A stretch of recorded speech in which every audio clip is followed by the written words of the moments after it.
Kemudian dengan senyum optimis yang mengembang, Takemichi melanjutkan kembali perkataannya. Sudah kuputuskan Hina, aku akan membuat gengku sendiri, geng terbaik yang pernah dibuat. Takemichi mengatakan tekadnya kepada Hina malam itu juga. Ia berdiri memandang meriahnya kembang api dengan hati yang berdebar kencang. Takdir macam apa lagi yang akan membawanya di perjalanan kali ini?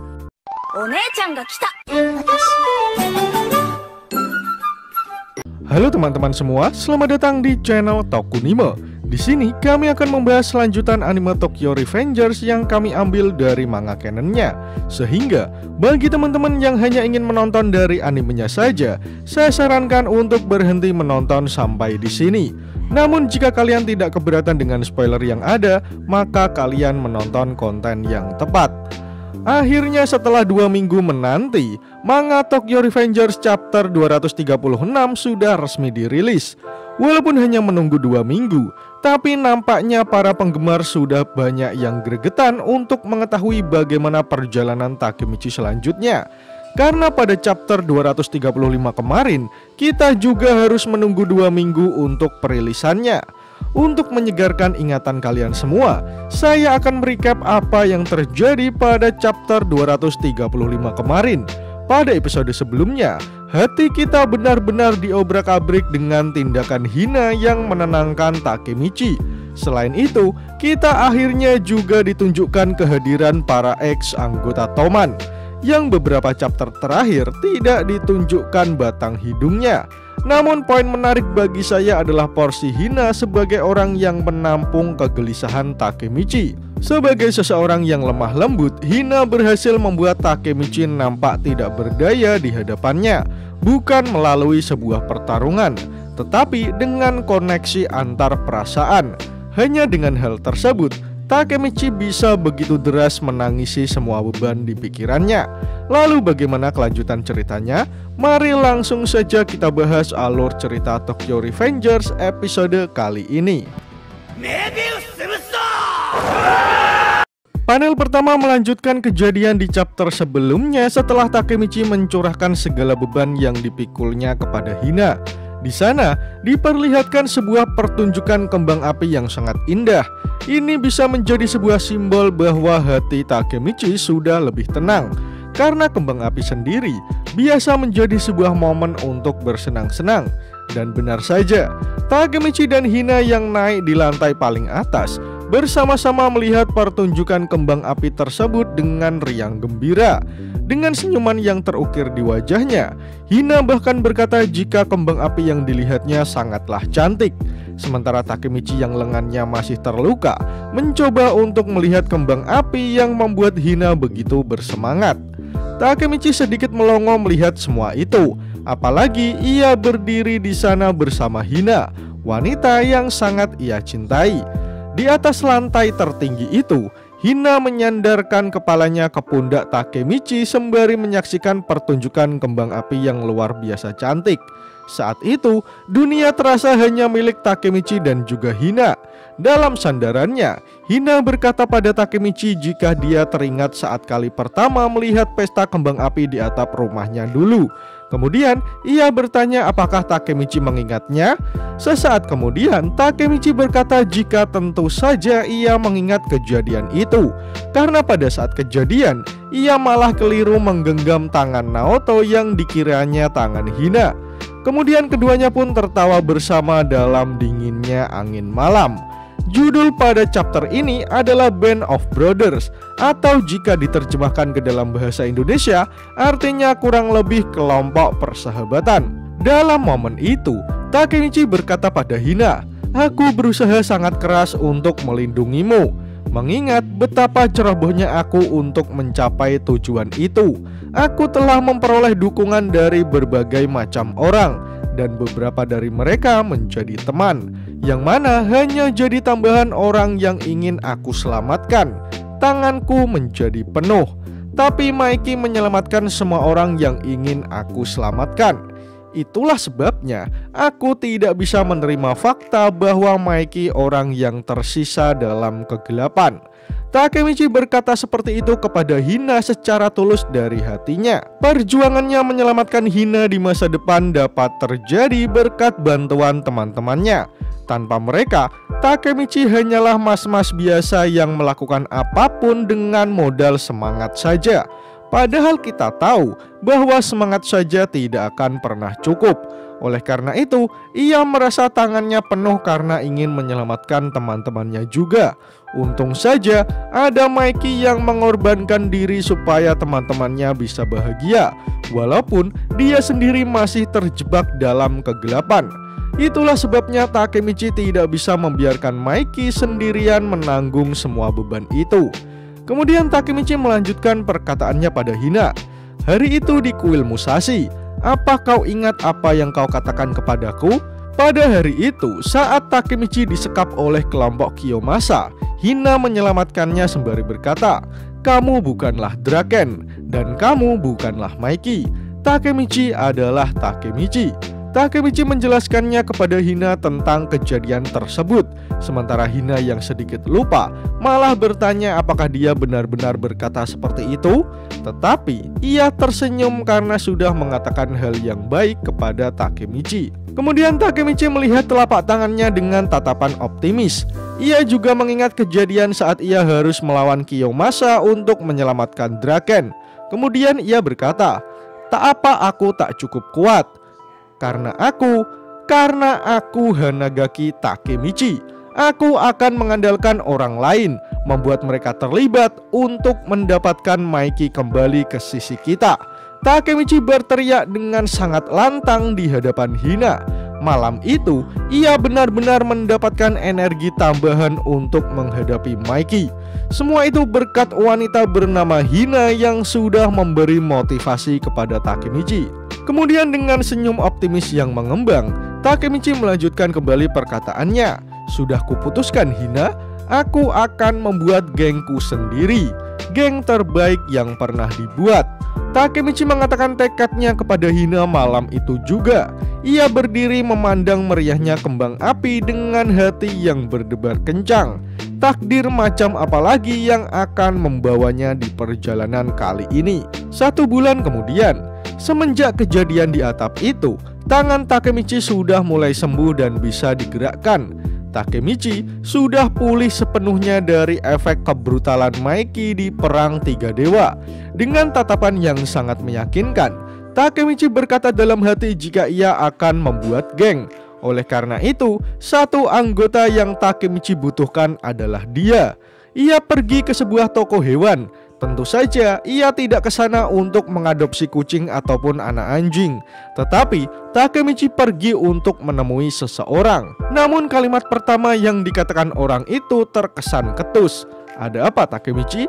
Memilih bertarung tepat setelah kau pulang dari rumah sakit? Ternyata orang pertama yang Takemichi temui adalah Chifuyu. Setelah mendengar ucapan Chifuyu, Takemichi ingat jika percakapan terakhirnya dengan Chifuyu tidak berakhir baik. Dengan sedikit merasa kikuk, Takemichi meminta maaf kepada Chifuyu atas kejadian tersebut. Aku sungguh minta maaf, waktu itu bukan benar-benar diriku. Kau tahu waktu itu aku kewalahan dengan kebodohanku sendiri. Takemichi mengatakannya tanpa berani menatap mata Chifuyu, karena ia benar-benar merasa bersalah pada kejadian di rumah sakit. Kemudian Chifuyu menjawab perkataan Takemichi, jika kau kesini hanya untuk membicarakan hal itu, mohon pergilah. Sontak Takemichi yang mendengar hal itu merasa kaget dan terkejut. Ia tidak mengira Chifuyu akan mengusirnya, sehingga dengan terpaksa Takemichi langsung mengatakan tujuannya datang ke tempat kerja Chifuyu. Aku berencana untuk membuat geng baru, sebuah geng yang bisa mengalahkan geng Kanto Manji. Takemichi setengah berteriak kepada Chifuyu, sementara Chifuyu sendiri hanya diam mendengarkan. Aku tahu permintaanku terlalu berlebihan, tetapi ayo kita bertarung bersama Chifuyu. Takemichi mengatakannya dengan setengah memohon. Ekspresi wajahnya benar-benar berharap jika Chifuyu mau membantunya. Tetapi Chifuyu malah mengatakan jika Takemichi sudah terlambat. Sontak Takemichi menelan ludah mendengar apa yang dikatakan Chifuyu. Terjadi keheningan sesaat setelah Chifuyu mengatakan hal tersebut. Akan tetapi Takemichi menyadarinya jika apa yang dikatakan Chifuyu itu hal yang benar. Ia sudah terlambat. Tetapi tiba-tiba Chifuyu melanjutkan perkataannya kepada Takemichi. Aku akan mengirim surat pengunduran diri, jadi kau tunggu saja. Takemichi masih belum mengerti apa yang dimaksud Chifuyu. Oleh sebab itu ia merasa terkejut. Setelah itu, Chifuyu melanjutkan perkataannya. Aku tidak boleh membuat masalah pada toko, kau tahu? Mendengar itu, Takemichi mulai menyadari suatu hal. Itu adalah kalimat penerimaan. Dengan tersenyum ke arah Takemichi, Chifuyu berkata, jadi tunggu saja aku, partner. Akhirnya, duet Takefuyu akan kembali untuk memeriahkan baku hantam di seri ini. Mendengar jawaban Chifuyu, tentu saja Takemichi menangis begitu deras. Ia terharu dengan persahabatan yang ia jalani bersama Chifuyu. Sontak ia berlari memeluk Chifuyu sembari menangis begitu kencang di tengah jalan. Takemichi benar-benar bersyukur mempunyai partner seperti Chifuyu. Dan kini mereka akan bersama-sama lagi untuk menghadapi kebrutalan Kanto Manji. Waktu berlalu begitu cepat. Kemudian di suatu tempat, Chifuyu berkata jika ia akan mempunyai satu syarat, 1000 Winters. Sontak Takemichi bertanya apa yang dimaksud Chifuyu. Kemudian Chifuyu menjelaskan jika itu adalah nama geng baru yang akan ia bentuk. Dengan tersenyum, Chifuyu berkata bukankah itu terdengar keren? Takemichi lalu bertanya apa arti dari 1000 Winters. Lalu Chifuyu menjawab jika 1000 Winters atau 1000 musim dingin itu seperti namanya. Bahkan Chifuyu juga sudah menyiapkan logo untuk gengnya. Ia sudah lama memikirkan hal tersebut. Kemudian Takemichi dan Chifuyu berjalan berdua menanti takdir yang akan mereka jemput. Mereka akan bangkit berkali-kali seberapa banyak pun mereka terjatuh. Pada panel pertama manga, kita langsung ditunjukkan wajah sumringah Hakai yang sudah lama tidak kita lihat. Ia terlihat tersenyum dengan menunjukkan jari jempolnya yang manis. Hakai juga berkata jika ia sudah mengerti dan akan ikut bergabung. Ternyata ia sedang berbicara dengan Takemichi yang ada di depannya. Mendapat jawaban Hakai yang nampak sumringah, Takemichi sendiri sangat kaget karena Hakai langsung memutuskan untuk bergabung tanpa ragu. Padahal Hakai bisa mengambil waktu untuk memikirkannya terlebih dahulu. Pada panel ini, Takemichi menawari Hakai untuk bergabung dengan grup barunya 1000 Winter. Dan sepertinya Hakai langsung menerimanya tanpa ragu. Oleh karena itu, pada chapter kali ini diberi judul Make Allies, atau jika diterjemahkan ke dalam bahasa Indonesia, artinya kurang lebih membuat sekutu. Hakai kemudian menjawab tawaran dari Takemichi. Hei Takemichi, apa kau masih belum mengerti aku? Jika kamu datang dan meminta tolong kepadaku, tidak mungkin aku bisa menolakmu. Dengan tersenyum manis, Hakai mengatakan jawabannya kepada Takemichi. Karena seperti yang kita tahu, hubungan Hakai dengan Takemichi begitu baik setelah konflik malam Natal ketika Toman melawan Black Dragon dulu. Mendengar jawaban dari Hakai, Takemichi nampak begitu senang karena ia sadar ia tidaklah sendirian. Ia bisa berjuang bersama teman-temannya. Kemudian setelah Hakai resmi bergabung dengan 1000 Winters, Chifuyu langsung memberikan sebuah kaos kepada Hakai supaya ia bisa langsung memakainya. Terlihat logo dari geng 1000 Winters yang dibentuk Takemichi bersama Chifuyu. Sebenarnya logo tersebut dibuat Chifuyu seorang diri. Oleh karena itu, di tengah logo terdapat gambar hewan yang notabene adalah minat dari Chifuyu itu. Setelah Hakai memakainya, ia nampak kebingungan dengan desain kaos yang diberikan Chifuyu. Kemudian ia bertanya sebenarnya kaos apa yang dikenakannya. Lalu dengan bangga dan penuh percaya diri, Chifuyu mengatakan jika itu adalah seragam dari geng 1000 Winters. Takemichi yang berdiri di belakang Chifuyu hanya bisa berdiri kikuk dengan menunjukkan kaos yang ada di dalam bajunya. Sementara Hakai sendiri nampak masih bingung kenapa nama gengnya adalah 1000 Winters. Kemudian Hakai bertanya apakah mereka akan mengenakan seragam itu saat bertarung melawan Kanto Manji nanti. Lalu dengan penuh kebanggaan Chifuyu menjawabnya, "Yap, bukankah itu keren? Kami benar-benar mengerahkan tenaga untuk hal ini." Merasa sedikit malu, Takemichi yang berdiri di belakang memberitahu Chifuyu untuk tidak membahas masalah seragamnya lagi. Kemudian ketiganya mulai menatap lurus ke depan. Benar, sekarang ini kita memiliki anggota ketiga. Takemichi, Hakai, dan juga Chifuyu seperti sudah siap untuk menghadapi takdir mereka nanti. Kemudian Hakai berkata, "Tapi aku tidak akan terlalu bersemangat untuk tim yang berisi 3 orang." Chifuyu pun membenarkannya. "Ya, jika kita ingin mengalahkan Kanto Manji, kita membutuhkan lebih banyak orang." Kemudian dengan tersenyum Takemichi bertanya, "Ya, apakah kalian punya orang lain yang bisa diandalkan?" Tetapi setelah Takemichi bertanya mengenai hal itu, ketiganya malah saling bergumam satu sama lain, yang menunjukkan bahwa mereka memang tidak punya orang lain yang bisa diandalkan. Takemichi dengan wajah polosnya pun bertanya lagi, "Hah? Apa kalian tidak punya teman?" Karena perkataan Takemichi terkesan meremehkan, Hakai pun berkata, "Hei kawan, tidak baik bagimu untuk mengatakan hal seperti itu." Lalu Chifuyu pun menambahinya, "Ada apa denganmu dasar bodoh?" Kemudian ketiganya berdiskusi kembali. Lalu sesaat kemudian, sebuah lampu di kepala Takemichi tiba-tiba menyala. Ia mendapatkan wahyu dari langit jika ia mengetahui orang yang tepat untuk diajaknya bergabung. Takemichi mengatakannya dengan ekspresi yang sungguh optimis. Kemudian mereka berjalan menuju ke sebuah toko motor di Endi. Hakai dan Chifuyu yang mengetahui tempat itu adalah bengkel Draken dan juga Inui bertanya pada Takemichi, "Tidakkah menurutmu ini bukan hal yang tepat?"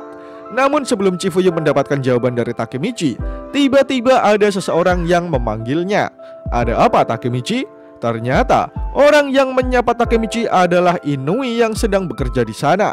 Akhirnya kita mengetahui nasib orang ini setelah ia tidak diperlihatkan sama sekali saat konflik 3 dewa. Padahal ia adalah orang yang memberitahu Draken bahwa Takemichi sedang dalam bahaya. Tapi tak lama kemudian, setelah Takemichi datang, mereka pun duduk berempat di sebuah sofa empuk di dalam toko. Setelah mereka semua berkumpul, tanpa basa-basi Takemichi langsung membuka obrolan dengan sebuah kalimat, "Tolong bantu Mikey. Draken mempercayakan itu kepadaku." Sontak Chifuyu, Hakai, dan Inui hanya bisa terdiam mendengar perkataan Takemichi. Mereka seolah-olah masih merasa sangat kehilangan dengan kematian Draken. Kemudian Takemichi melanjutkan perkataannya, "Aku ingin melawan geng Kanto Manji." Takemichi mengatakan tujuannya dengan tatapan yang sangat serius. Ia benar-benar mempunyai tekad yang kuat untuk mewujudkan tujuannya tersebut. Thousand Winters adalah geng dengan tujuan yang sama. "Tolong, maukah kau bergabung dengan geng kami, Inui?" Lagi-lagi, Takemichi mengatakan tujuannya dengan tatapan yang sangat serius.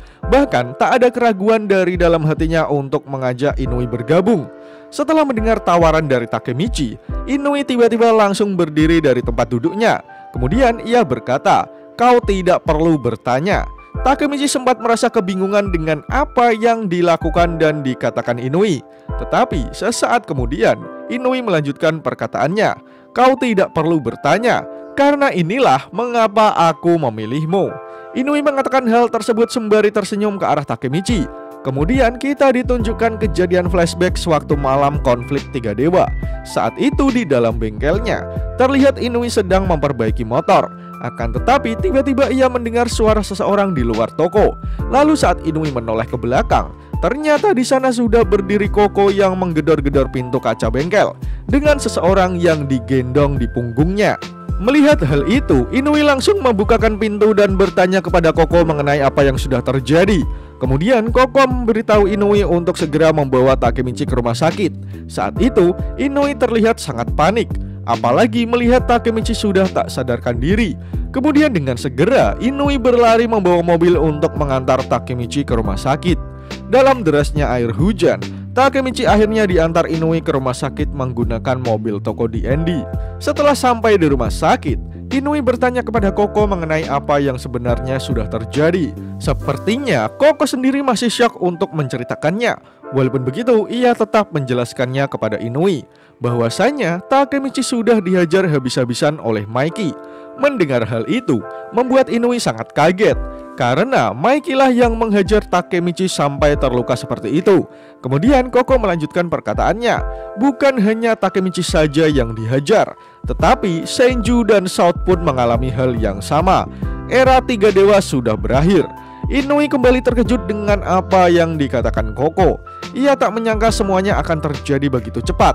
Kemudian Koko berkata jika mulai sekarang adalah eranya Sanomanjiro. Itu adalah hal yang harus diketahui Inui, mengingat dia merupakan salah satu karakter yang cukup penting. Oleh karena itu, Inui hanya bisa diam saja ketika Koko mulai berjalan menjauh. Aku akan meninggalkan Takemichi bersamamu. Aku masih harus membersihkan bukti sisa tawuran. Tetapi sebelum Koko berjalan lebih jauh, Inui seperti ingin mengatakan sesuatu. Dan benar saja, sesaat kemudian Inui memanggilnya. Koko, apa kau bahagia dengan hasil seperti ini? Sontak Koko langsung terdiam mendengar pertanyaan Inui. Sementara Inui menambahi perkataannya, kau bisa hidup tanpa Akane, kau tahu? Terjadi keheningan sesaat setelah Inui mengatakan hal tersebut kepada Koko. Tetapi Koko langsung menjawab pertanyaan Inui. Dasar bodoh, tentu saja aku bahagia. Mengikuti Maeki itu seperti mengikuti jalan kemenangan. Inui hanya bisa terdiam memandangi Koko, teman lamanya yang dulu selalu berada di sampingnya. Kemudian dengan tersenyum, Koko berkata pada Inui, kau memilih menjadi orang yang baik ya. Ia mengatakan hal itu secara tulus dari dalam lubuk hatinya, karena tidak ada orang lain yang mengenal Inui sebaik Koko. Kemudian kita kembali ke masa kini di mana Inui masih bersama Takemichi dan yang lainnya. Setelah Inui sepakat untuk bergabung dengan Thousand Winters, seperti biasa Chifuyu langsung memberikannya seragam kebanggaan. Dengan bangga dan penuh percaya diri, Chifuyu menunjukkan kaos berlogo Thousand Winters kepada Inui. Kemudian Chifuyu berkata, mulai hari ini kau adalah anggota dari geng Thousand Winters. Oleh karena itu tolong pakailah ini. Chifuyu mengatakannya sembari meminta Inui untuk mengenakan kaos norak tersebut. Sementara Inui sendiri, setelah melihat desain kaos yang menyedihkan tersebut, langsung meludahinya tepat di depan mata Chifuyu. Sesaat setelah itu, Inui langsung keluar dari tokonya. Mana mungkin aku mau memakai sesuatu seperti itu? Inui berjalan meninggalkan Chifuyu yang berteriak kesal dengan apa yang dilakukan Inui. Namun dari itu semua, kini Takemichi mulai mengumpulkan teman-temannya untuk melawan Kanto Manji. Dan chapter pun berakhir. Pada episode kali ini, kita ditunjukkan gerilya Takemichi untuk bisa melawan Kanto Manji. Orang kedua yang ia rekrut untuk bergabung adalah Hakai. Ia menerima tawaran dari Takemichi tanpa ragu. Padahal ia bisa saja memikirkannya terlebih dahulu. Lalu orang selanjutnya yang Takemichi rekrut adalah Inui. Ia memang orang yang tepat bagi Thousand Winters untuk melawan Kanto Manji. Selain itu, kita akhirnya mengetahui keberadaan Inui saat perang Tiga Dewa. Ditambah lagi, dialah orang yang sudah membawa Takemichi ke rumah sakit. Menarik untuk menanti bagaimana kelanjutan cerita Tokyo Revengers di chapter selanjutnya. Jika kalian suka dengan pembahasan kali ini, jangan lupa share video ini ke sosial media kalian ya. Atau jika ada request, kritik, dan saran, langsung saja sampaikan di kolom komentar di bawah. Karena kritik dan saran kalian akan membantu channel ini terus berkembang. Akhir kata, terima kasih sudah menonton video ini hingga akhir. Sampai jumpa di video selanjutnya.